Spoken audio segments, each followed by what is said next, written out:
এই সমস্ত জামাত টামাতের পেছনে পড়িস না রে বাঙালি মুসলমান। এই জামাত জামাত জামাত জামাত করে করে যারা চিল্লাইতেছে এরা হলো মানুষরূপী মুনাফিক, বেঈমানের বড় দালাল।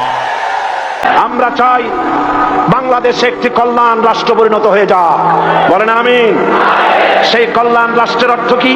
কল্যাণ রাষ্ট্রের অর্থ হলো বাংলাদেশে আল্লাহর আইন চাই, সৎ লোকের শাসন চাই। কি চাই জনগণ? আল্লাহর আইন যদি প্রতিষ্ঠিত হয় তাহলে কি হবে? সরকার হবে জনগণের সরকার, বলেন আলহামদুলিল্লাহ। 2 নম্বরে শরীয়ত হবে দেশের সর্বোচ্চ আইন। 3 নম্বরে মানবাধিকার প্রতিষ্ঠা করা হবে।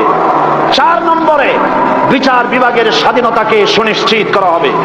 5 নম্বরে পরামর্শের ভিত্তিতে পার্লামেন্ট সিস্টেমে সরকার পরিচালনা করা হবে।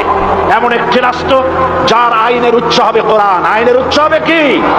এই কোরআন দিয়ে দেশ চলুক, এরকম একটি স্বাধীন সার্বভৌম কোরআনের রাষ্ট্র প্রতিষ্ঠার জন্য আপনারা কি প্রস্তুত আছেন?